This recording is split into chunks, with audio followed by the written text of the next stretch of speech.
Hello guys, welcome back to our YouTube channel P2 lectures. बच्चों, मैंने start कराया था आपको क्लास 10th केस स्टडीज, जिसमें सबसे पहले हमने चैप्टर नंबर 5 अर्थमेटिक प्रोग्रेशन की केस स्टडीज की थी, जिसकी मैं 2 वीडियो पहले अपलोड कर चुका हूं। ये तीसरी वीडियो है। आप पहले जाकर 2 वीडियोस देख लीजिए और ऐसी ही सारे चैप्टर्स की वीडियो देखने के लिए हमारे चैनल को सब्सक्राइब करें, अपने दोस्तों के साथ शेयर करें। चलते हैं अपनी नेक्स्ट केस स्टडी की तरफ। बच्चों, इस केस स्टडी के अंदर लिखा हुआ है, Suhana being a plant lover decided to convert her balcony into beautiful garden full of plants। सुहाना एक पौधा प्रेमी है।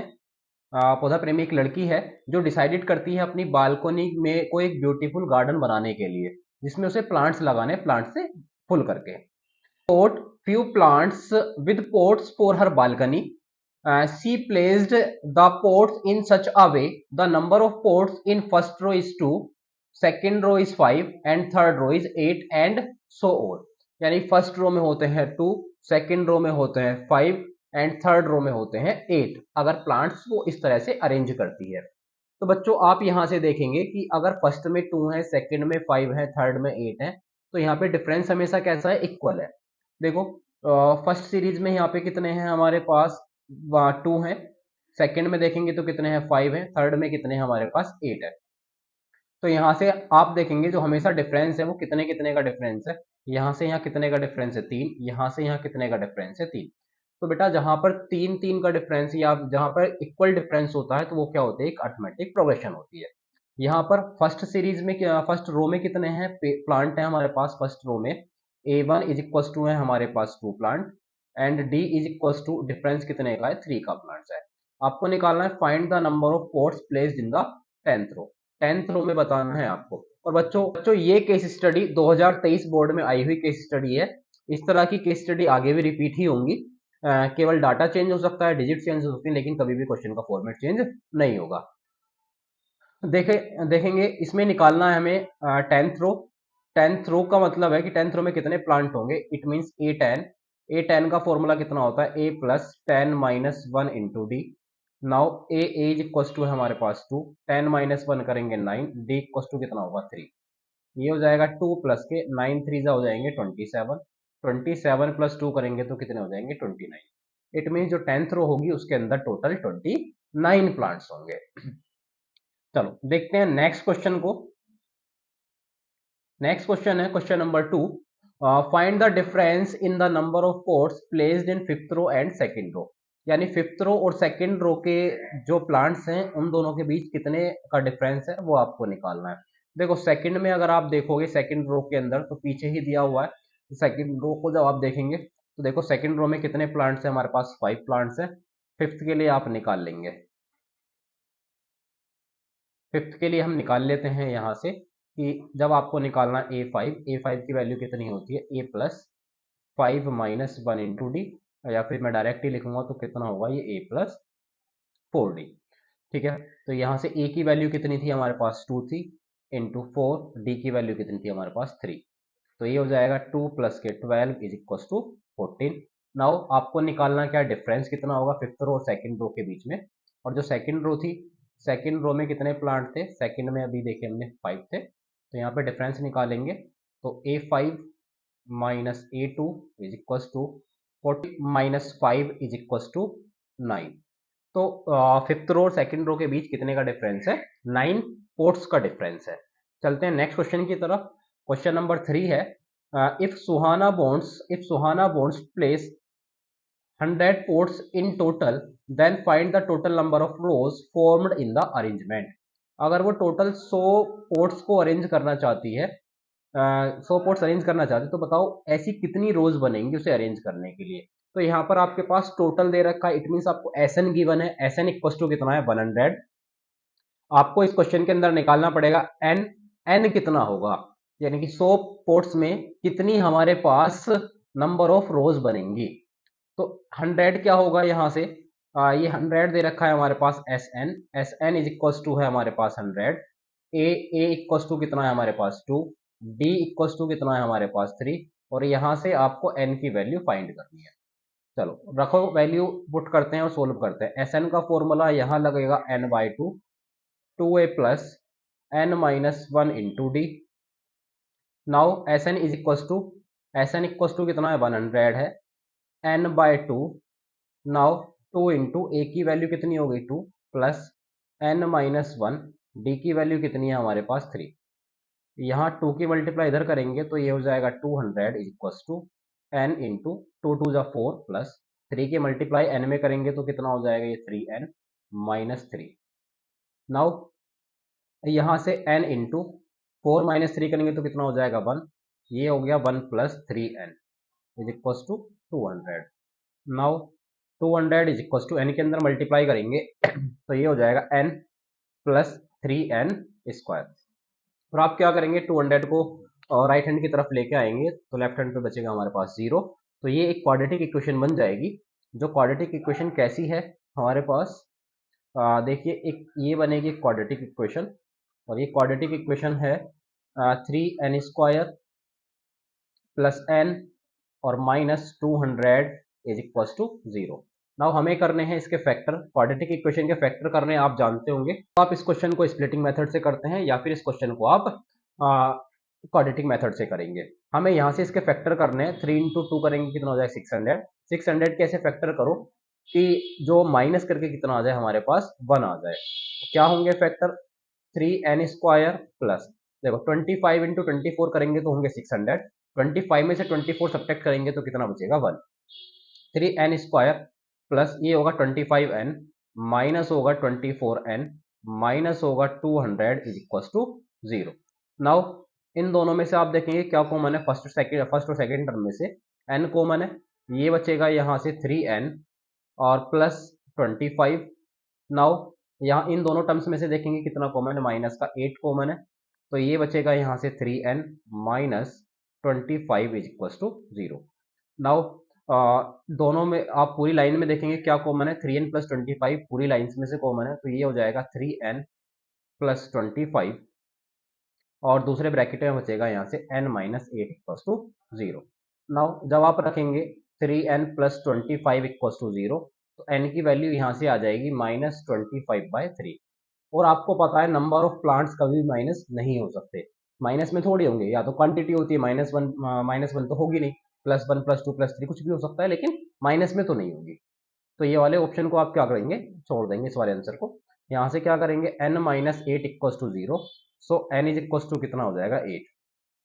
यानी कि टोटल कितनी रोज बनानी पड़ेंगी हमें, टोटल 8 रो बनानी पड़ेंगी जिससे कि 100 प्लांट्स उस पूरी बालकनी के अंदर अरेंज हो जाए। चलो नेक्स्ट क्वेश्चन की तरफ चलते हैं, जो पार्ट को देखते हैं। ये इसके और वाला पार्ट है, या तो आप ऊपर वाले क्वेश्चन को करते या इस वाले क्वेश्चन को करते, जो उनसे आसान लगे आप उसे करना। इफ सुहाना है सफिशियंट स्पेस ऑफ 12 रो, यानी कि उसके पास 12 रो के लिए स्पेस है, then how many total number of pots are placed by her with the same arrangement. यानी कि सेम अरेंजमेंट में आपको क्या करना है, 12 रोज के लिए बताना है कितने टोटल पेड़ों की आवश्यकता होगी। इट मीन्स आपको एस एन यहां से निकालना है। ए इज इक्वल टू हमारे पास 2 है, डी इज इक्वल टू हमारे पास 3 है, और एन इज इक्वल टू हमारे पास 12 है, और आपको निकालना है एस एन कितने होंगे।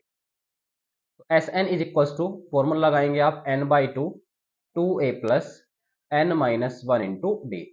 नाउ एस एन निकालना है आपको, n की वैल्यू कितनी है हमारे पास 12, 12 बाई 2 2 इंटू ए की वैल्यू कितनी है हमारे पास 2 प्लस n की वैल्यू है 12 माइनस 1, और डी की वैल्यू कितनी है हमारे पास 3 है।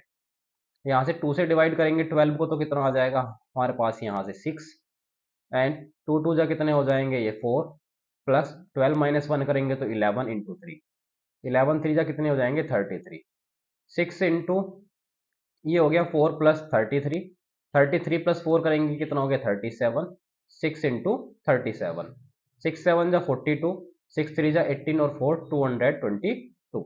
यानी कि अगर 12 रो से अपनी बालकनी में लगानी है तो टोटल कितने नंबर ऑफ प्लांट्स होंगे, 222 प्लांट उसको लगाने पड़ेंगे, 222 प्लांट्स। ठीक है, आई होप आपको ये केस स्टडी समझ में आई होगी, बहुत आसान सी केस स्टडी थी।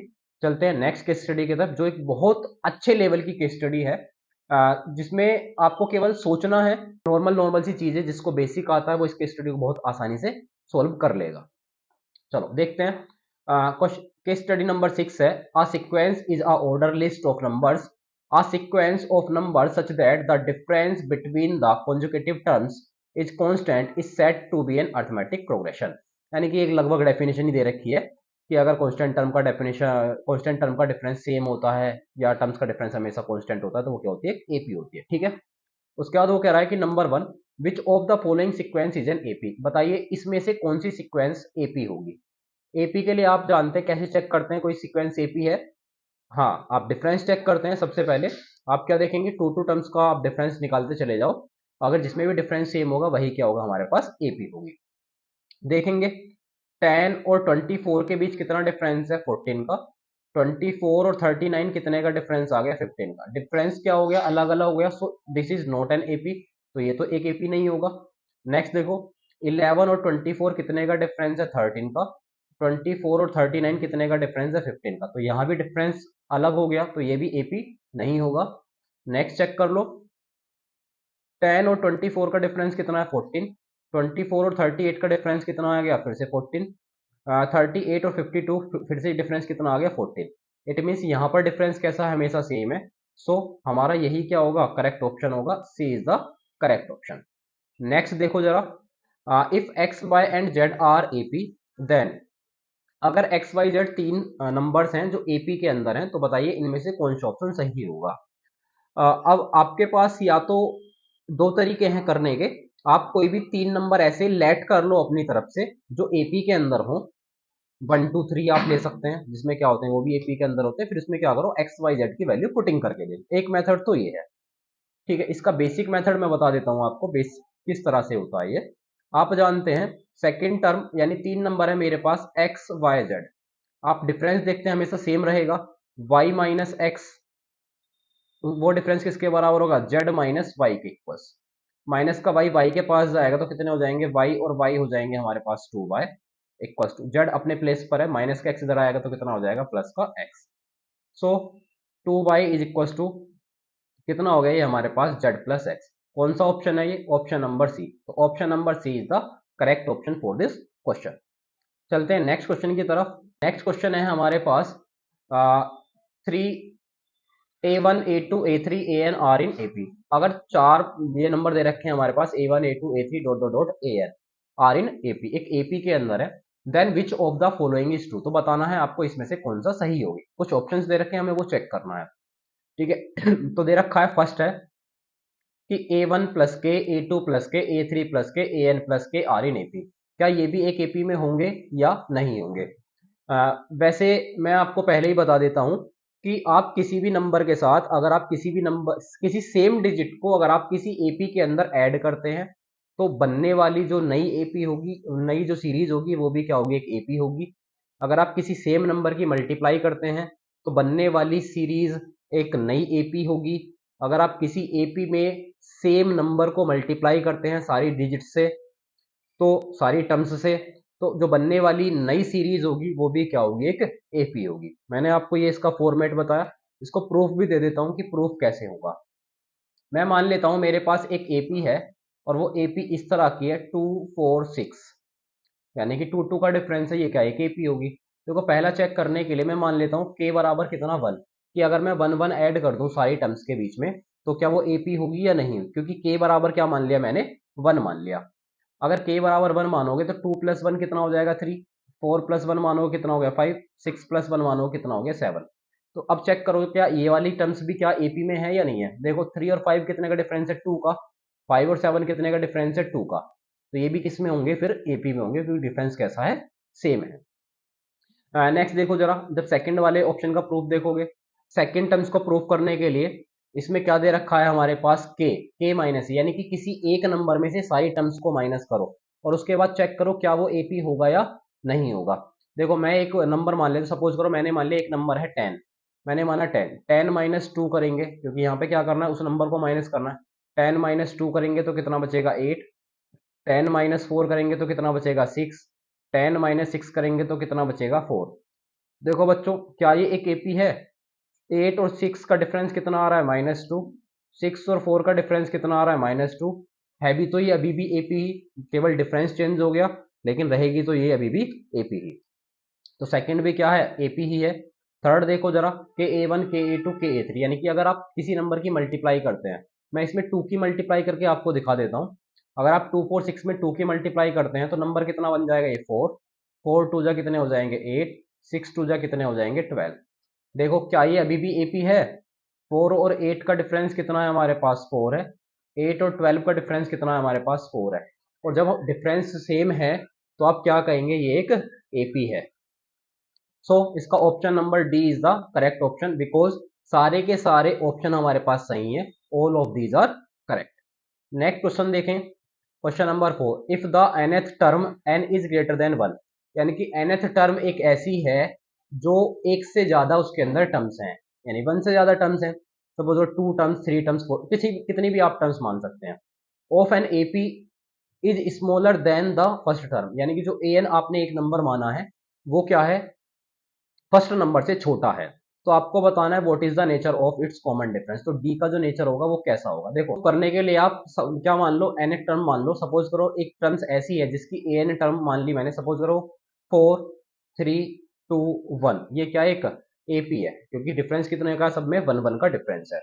तो यहां से देखोगे ये मान लिया मैंने ए एन है, ए एन कितना है मेरे पास, मैंने माना फोर है, और इसकी फर्स्ट टर्म क्या है ए, जो कि ए एन से छोटी है। तो बताना है डिफरेंस कितने का होगा, यानी कि डी कितना होगा, यहाँ पे निकालो जरा, यहाँ से डी कितना होगा, डी इज इक्व टू कितना होगा, one minus two is equal to minus का वन। माइनस के वन का मतलब क्या है कि जो आपके पास डी होगा वो कैसा होगा, जीरो से छोटा, क्योंकि माइनस की वैल्यूज कब आएंगी, जब जीरो से छोटी वैल्यूज होगी। इट मीन्स जो डी की वैल्यू है वो हमारे पास ऑप्शन नंबर होगा इसका बी ठीक, कि जो डी की वैल्यू होगी वो जीरो से छोटी होगी। चलते हैं नेक्स्ट केस स्टडी की तरफ।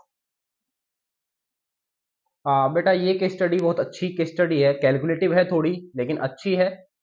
इस तरह की केस स्टडी के चांसेस हो जाते हैं बोर्ड में आने के। In the month of April of June 2022, यानी 2022 से वो स्टार्ट कर रहा है। The export of passengers car from India increase 26% in the corresponding quarter ऑफ 2021-2022 एज पर रिपोर्ट, किसी एक रिपोर्ट के अकॉर्डिंग।